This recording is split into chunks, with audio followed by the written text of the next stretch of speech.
السلام علیکم۔ آج ہم اس ناول کی قسط نمبر 3 سٹارٹ کریں گے، جو کہ نائلہ طارق کا ایک ناول ہے۔ تو چلیے سٹارٹ کرتے ہیں۔ توڑ دیے سارے انڈے، اب تمہاری بہن نے تو ہمیں ہی باتیں سنانی ہیں، اور آج تو ان کے میاں بھی گھر پر ہیں، جو چھٹی والے دن بھی اپنی بیگم کو کوئی کام کرتا ہوا نہیں دیکھ سکتے۔ اب تو اپنے ساتھ ساتھ ان کا ناشتہ بھی ہمیں بنانا پڑے گا۔ اس پر گراتے ہوئے وہ رک کر شان کی سمت پلٹا تھا۔ یار، یہ لڑکیاں صرف چھری دکھانے سے اتنی خوفزدہ ہو جاتی ہیں، پہلی بار دیکھ رہا ہوں۔ اس کے شرارتی لہجے پر سارا کے تیور چڑھنے لگے۔ میں آپ ہی کو جا کر خود ہی بتا دیتی ہوں کہ میں نے انڈے توڑ کر کتنا بڑا گناہ کر دیا ہے، وہ جل کر بولی تھی۔ ارے ایسا غضب مت کیجیے گا، شان فوراً ہی اپنی جگہ سے اٹھا تھا۔ ان کے ہسبینڈ کی موجودگی میں کسی کی جرت بھی نہیں ہو سکتی انہیں نیند سے جگانے کی۔ ان کے دو بچے بھی حسرت سے بیٹھے ان کے جاگنے کا انتظار کر رہے ہوتے ہیں۔ چھٹی والے دن یہاں آپ نے جا کر دروازہ بجایا، وہاں وہ دھاڑتے ہوئے کمرے سے باہر نکل آئیں گے، لہٰذا ان کی بیگم کو ڈسٹرب کرنے کا رسک لینے کے بجائے آپ صرف اتنی مہربانی کریں کہ ہمارے ناشتے کا کوئی انتظام کر دیں، بڑا احسان ہوگا آپ کا۔ صرف آدھا گھنٹہ ہے ہمارے پاس، پھر میچ کے لیے جانا ہے ہمیں۔ اگر دیر ہو گئی تو باہر مجمع جمع ہو جائے گا، اور ان کی آوازوں پر بڑے بھائی صاحب نے صبح ہی صبح ہمیں الٹا لٹکا دینا ہے۔ تفصیل سے بتاتے ہوئے وہ بڑی لجاجت کے ساتھ درخواست کر رہا تھا۔ اچھا میں دیکھتی ہوں، شاید فریج میں اور انڈے ہوں۔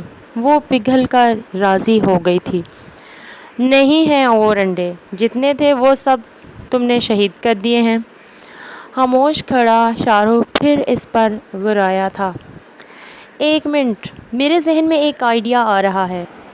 یکدم ہی بولتے ہوئے شان کچن کی کھڑکی کی سمت گیا تھا، جبکہ وہ سوالیہ نظروں سے اسے دیکھ رہی تھی، جو کھڑکی کھولے باہر کا جائزہ لینے کے بعد اب واپس آ رہا تھا۔ سارا، آپ ایک کام کریں، کچن کے اس دروازے سے نکل کر دائیں طرف جائیں، اور بڑے تایا کا پورشن ختم ہوتے ہی آپ کو ایک بڑا سا دربہ رکھا نظر آئے گا، اسے کھولیے گا، جتنے انڈے ہاتھ لگے سب نکال کر لے آئیں۔ اسے ہدایت دیتا وہ کچن کے اس دروازے کی سمت بڑھ گیا تھا، جو باہر کی طرف کھلتا تھا۔ اس نے سارا کی مرضی بھی جاننے کی کوشش نہیں کی تھی۔ لیکن میں کیوں جاؤں؟ تم دونوں میں سے کوئی چلا جائے۔ مشکوک نظروں سے شاہ رخ کے مسکراتے چہرے کو دیکھتے ہوئے وہ بولی تھی۔ کیسی باتیں کر رہی ہیں آپ؟ وہ مشرقی مرغیاں ہیں، اب پرائے مرد ان کے دربے میں ہاتھ ڈالتے کیا اچھے لگیں گے؟ توبہ! مسکراہٹ چھپاتے ہوئے شاہ رخ نے ناراضی سے کہا تھا۔ جلدی آ جائیں، زیادہ وقت نہیں ہے، دروازے کے پاس کھڑا شان عجلت میں بولا تھا۔ ایک بات یاد رکھنا، 90 کی سپیڈ سے جانا ہے اور 100 کی سپیڈ سے واپس آنا ہے، ورنہ ہماری کوئی ذمہ داری نہیں ہے۔ شاہ رخ کی تاکید پر اس نے باہر نکلتے نکلتے رک کر ان دونوں کو دیکھا تھا۔ دھیان مت دیں، وہ مذاق کر رہا ہے۔ اس سے پہلے کہ وہ وجہ پوچھتی، شان نے مسکراہٹ روکتے ہوئے اسے اطمینان دلایا تھا۔ لیکن تمہیں کیسے پتا کہ وہاں لازمی انڈے موجود ہوں گے؟ ہو سکتا ہے آج مرغیوں نے انڈے ہی نہ دیے ہوں۔ وہ جزبز ہوتی اپنے خدشے کا اظہار کر رہی تھی۔ دراصل وہ جانا ہی نہیں چاہ رہی تھی، کیونکہ اسے لگ رہا تھا کہ ضرور کوئی گڑبڑ ہے۔ آپ فکر نہ کریں، مجھے یقین ہے کہ انڈے ضرور ہوں گے دربے میں۔ شان کے پر یقین انداز پر سارا نے حیرت سے اسے دیکھا تھا۔ ارے اب چلی بھی جاؤ، ورنہ بڑے بھائی کو جگا کر تمہارے پیچھے چھوڑ دوں گا، تمہیں بھی بڑا شوق ہے ان سے بھیڑنے کا۔ شاہ رخ جھلاتا ہوا دروازے کے قریب آیا تھا۔ لیکن مجھے مرغیوں سے بہت ڈر لگتا ہے، ایک بار مرغیوں نے مجھ پر حملہ کر دیا تھا۔ اگر وہاں کوئی مرغا نہیں ہے تو میں چلی جاتی ہوں۔ اس کے پریشان انداز میں پوچھنے پر شان بس ایک پل کو دنگ ہوا تھا، مگر پھر بے تحاشا سنجیدگی کے ساتھ بولا تھا۔ میرا یقین کرے، وہاں ایک بھی مرغا نہیں ہے، سب کی سب مرغیاں ہیں۔ شان کے کہنے پر شاہ رخ کی مسکراہٹ غائب ہو گئی تھی۔ آنکھیں پھاڑے وہ حیرت سے شان کو ہی دیکھ رہا تھا۔ دوسری جانب ناچار وہ غائب دماغی سے سر ہلاتی آگے بڑھ گئی تھی۔ بات سن، واقعی وہاں کوئی مرغا نہیں ہے؟ سارا کے جاتے ہی وہ شان سے سوال کر رہا تھا، جس پر اس کی بامشکل رکی ہوئی ہنسی ابل پڑی تھی۔ ارے معجزاتی دربہ ہے وہ، معجزاتی، وہ بلند ہنسی کے درمیان بولا تھا۔ جب ہی وہاں سے مرغیاں اور انڈے ہیں، آخر مرغیاں رہتی بھی تو کسی کی سرپرستی میں ہیں۔ شان کے ہاتھ پر ہاتھ مار کر ہنستے ہوئے شاہ رخ نے کہا تھا۔ دربے کے پاس بیٹھتے ہوئے اس نے ڈرتے ڈرتے پنجرے کا دروازہ کھولا تھا۔ واقعی وہاں جگہ جگہ انڈوں کے ڈھیر پڑے تھے۔ اتنی تعداد میں مرغیاں تھیں کہ اس نے غور کرنے کی زحمت ہی نہیں کی تھی کہ وہاں مرغیوں کے درمیان مرغے کتنے موجود ہیں۔ احتیاط کے ساتھ انڈے نکالتے ہوئے اس نے کوئی درجن بھر کے قریب اپنے پلو میں سنبھالے تھے اور پنجرے کا دروازہ بند کیا تھا، تب ہی دور کہیں عقب سے آتی بلند آوازوں پر وہ اٹھتے ہوئے پلٹی تھی۔ اس کے ساتھ ہی اس کے چھکے چھوٹ گئے تھے۔ جان لے لوں گی تیری، میری مرغیوں کے انڈے چرائے تو نے، رک وہیں۔ آگ بگولا ہو کر وہ للکارتی ہوئی اس کی طرف بھاگی آ رہی تھی جس کے پیر زمین میں جکڑ گئے تھے۔ تو پہلا سین یہاں پر اینڈ ہوتا ہے۔ یہاں پر اب دوسرا سین شروع ہوتا ہے اور یہ سین دو لوگوں کے درمیان ہے۔ اب ڈاکٹرز کیا کہتے ہیں، اس سے مزید کتنا عرصہ لگ سکتا ہے مکمل صحت یاب ہونے کے لیے؟ ہاسپٹل کے ہی کمپاؤنڈ میں سبزے پر موجود بینچ پر بیٹھتے ہوئے وہ پوچھ رہی تھی۔ ابھی تو کوئی اندازہ شاید انہیں بھی نہیں ہو سکتا کہ کتنا عرصہ، اسی ایک ماہ میں تو وہ ذہنی طور پر بھی نارمل نہیں ہو سکا ہے۔ میں تو بس یہ اندازہ لگانے کی کوشش کر رہا ہوں کہ اسے ابھی مزید کتنے عرصے تک ٹرینکولائزرز کے زیر اثر رکھا جائے گا۔ وہ گہرے سنجیدہ لہجے میں بولے تھے۔ لیکن یہ چیز برداشت کرنی پڑے گی کیونکہ وہ ہوش و حواس میں خوف سے چیخنا چلانا شروع کر دیتا ہے، اپنے آپ کو نقصان پہنچا بیٹھتا ہے، کسی کو اپنے قریب نہیں آنے دیتا۔ اکثر تو اس کی اتنی حالت بگڑ جاتی ہے کہ مجھے بھی نہیں پہچانتا، چھونے تک نہیں دیتا ہے خود کو۔ ایسے میں بہت مشکل ہو جاتا ہے اسے سنبھالے رکھنا۔ بجھے ہوئے چہرے کے ساتھ وہ تھکے ہوئے لہجے میں بتا رہے تھے۔ آپ کی پریشانی اپنی جگہ بجا ہے، لیکن آہستہ آہستہ ہی اس کی ذہنی حالت نارمل ہوگی۔ وہ بغور ان کے چہرے کے تاثرات دیکھتے ہوئے بولی تھی۔ جتنا بھی وقت لگے مگر بس وہ زندگی کی طرف لوٹ آئی، مجھے اور کچھ نہیں چاہیے۔ وہ مدھم لہجے میں بولے تھے۔ اس کی حالت دیکھ کر میری ہمت ٹوٹنے لگتی ہے۔ جس تکلیف سے وہ گزرا ہے اور گزر رہا ہے اس کی شدت مجھے اپنے دل میں محسوس ہوتی ہے۔ میرے گھر میں وہ سب سے الگ اور بہت زیادہ حساس ہے۔ ابو کے جانے کے بعد وہ میرے بہت قریب رہا ہے۔ میرے علاوہ وہ کسی سے بھی اپنی تکلیف یا پرابلم شیئر نہیں کرتا۔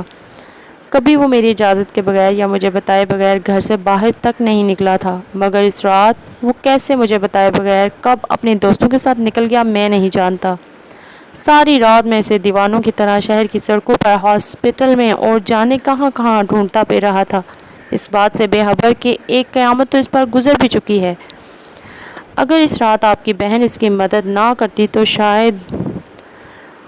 وہ یکدم ہی خاموش ہوئے تھے، جبکہ وہ خاموش بیٹھی ان کے چہرے پر پھیلے تکلیف دہ تاثرات کو دیکھ رہی تھی۔ آپ نے کبھی شاخ پر کھلے اس گلاب کو دیکھا ہے جو ابھی پوری طرح کھلا بھی نہ ہو؟ ان کے یکدم ہی کہنے پر وہ بس ساکت نظروں سے ان کے ستے ہوئے چہرے کو دیکھ رہی تھی۔ وہ کیسا انسان ہوگا جو اس ادھ کھلے پھول کو شاخ سے نوچ کر اسے پیروں تلے روند ڈالے؟ کیا وہ انسان دل جیسی چیز سینے میں رکھتا ہوگا؟ وہ تو انسان ہی نہیں ہو سکتا۔ اس روندے گئے پھول جیسا حال ہی ہوا ہے میرے بھائی کا۔ پڑا ہوا ہے وہ اندر، جیسے پتہ نہیں کس نے اپنے پیروں تلے بے دردی سے روند ڈالا ہے۔ نم آنکھوں کے ساتھ وہ اس شخص کے چہرے کو ہی دیکھ رہی تھی جس کے دل کی اذیت اس کے چہرے پر بھی طاری تھی۔ میں نہیں پوچھ سکتا ہوں اس سے کہ اسے کیا ہوا ہے، وہ مجھے بتا نہیں سکتا ہے کہ اسے کہاں تکلیف ہے۔ نم ہوتی آنکھوں کے ساتھ وہ چند لمحوں کے لیے خاموش ہوئے تھے۔ یہ حادثہ ہونے سے کچھ دن پہلے اس نے مجھ سے فرمائش کی تھی کہ اسے بائک چاہیے۔ اس کا خیال تھا کہ کالج میں آ کر اتنا بڑا ہو گیا ہے کہ اپنی ذاتی بائک رکھ سکے، کیونکہ اس سے پہلے میں ہر بار یہی کہہ کر اسے منع کر دیتا تھا کہ وہ بھی چھوٹا ہے، مگر اب جب میں راضی ہو گیا تو وہ خود ہی اس قابل نہیں رہا کہ…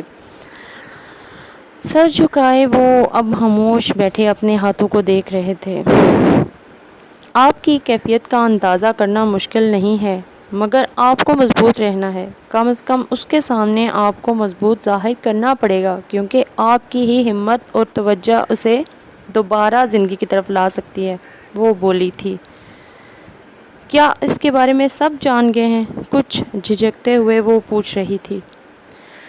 میرے گھر کے بڑے اس حقیقت سے واقف ہیں، یہ سب ان سے کیسے چھپا رہ سکتا تھا؟ وہ بولے تھے۔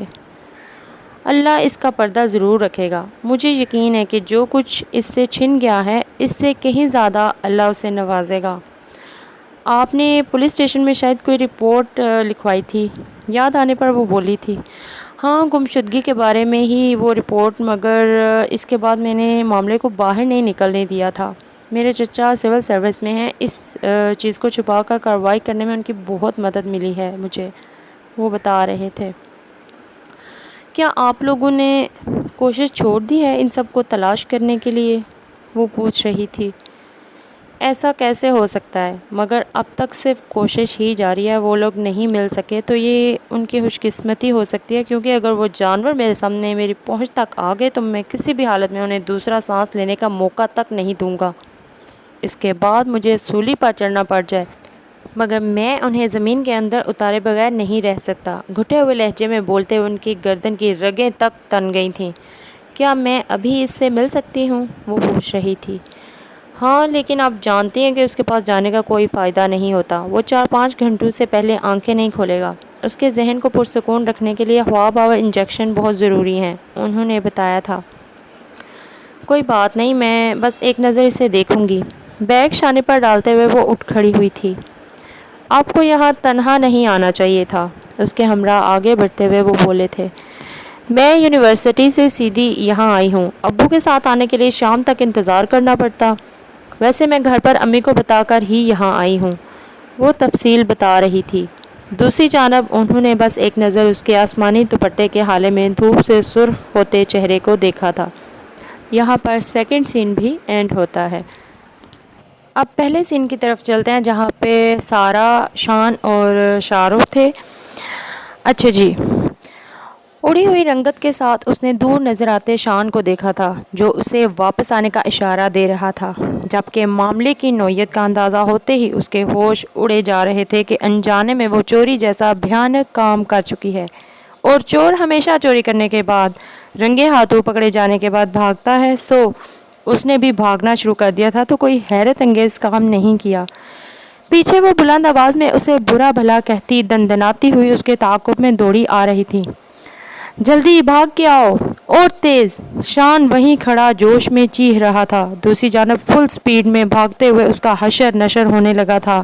جیسے ہی وہ بھاگتی ہوئی قریب آئی، ایک لمحہ بھی ضائع کیے بنا شان نے اس کے سر کے گرد ہاتھ رکھ کر اندر دھکیلا تھا اور سرعت سے خود بھی اندر ہوتے ہوئے دروازے کا لاک لگا لیا، جسے پیٹتے ہوئے وہ حلق کے بل چیخ رہی تھی۔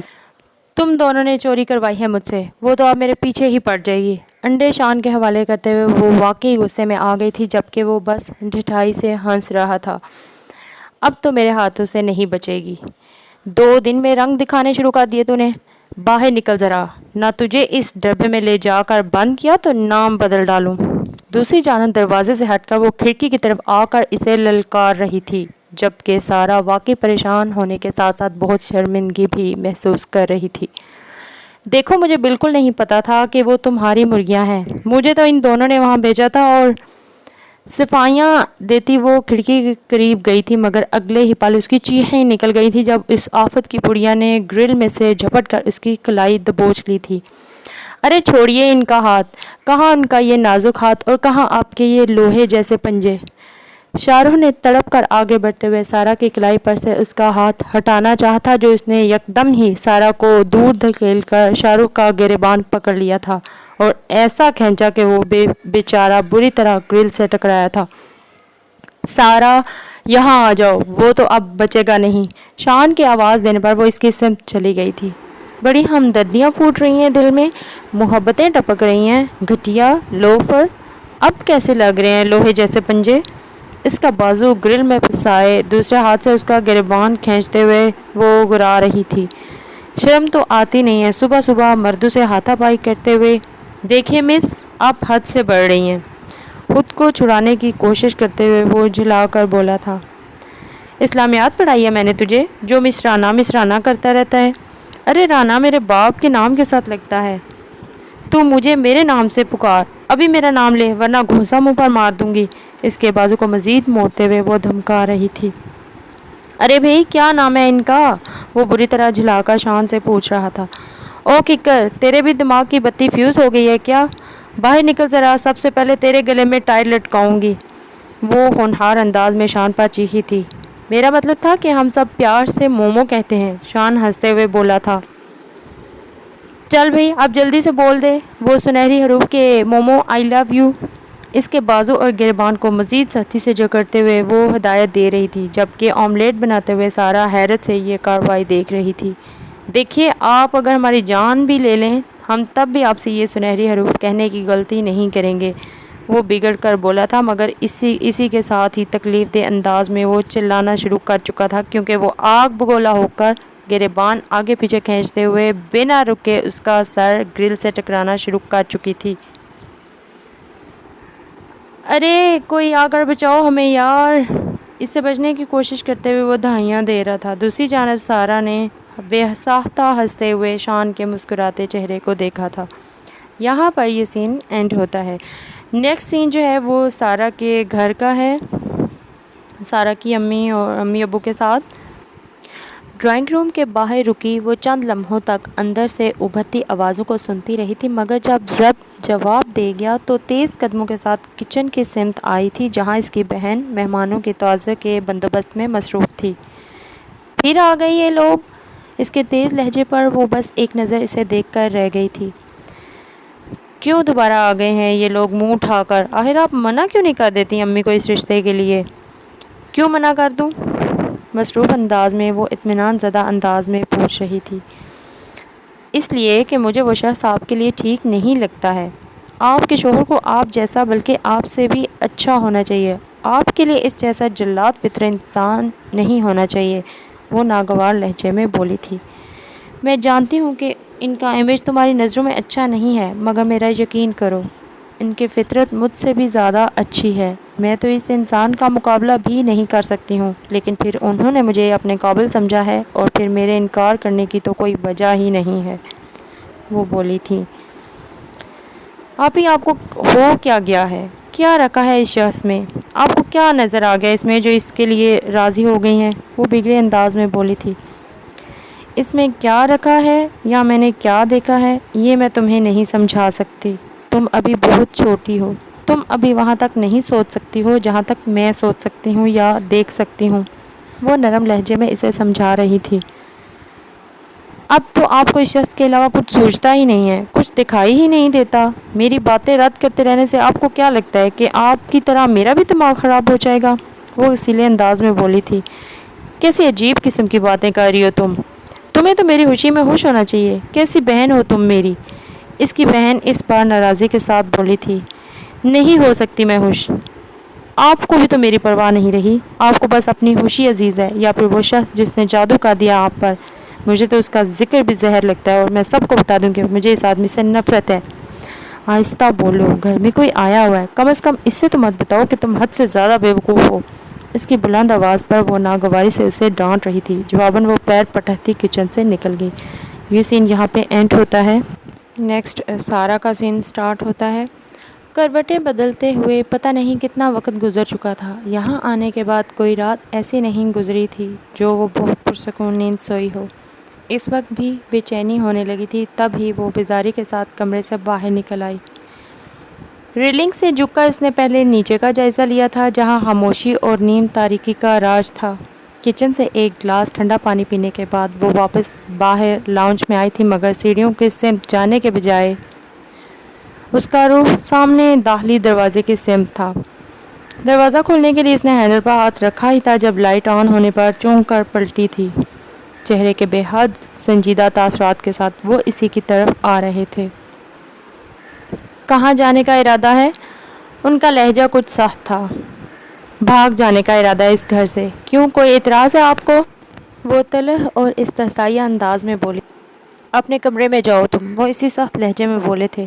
دوسری جانب وہ ایک جھٹکے سے دروازہ کھولتی باہر نکل گئی تھی، مگر سامنے نظر آتی مقفل گرلز دیکھ کر کھول ہی اٹھی تھی۔ اسے کھولیں، باہر جانا ہے مجھے، پیچھے پلٹتے ہوئے وہ ہر درمی سے بولی تھی۔ میرے گھر کی ایک ایک چیز اور اس میں رہنے والے افراد میرے لیے بہت قیمتی ہیں۔ تمہارے اس آدھی رات کو باہر نکلنے کے شوق میں ان سب کو کسی خطرے میں نہیں ڈال سکتا۔ اندر چلو اب، وہ ناگوار لہجے میں اس سے مخاطب تھے۔ دم گھٹتا ہے میرا اس جہنم جیسے قید خانے میں۔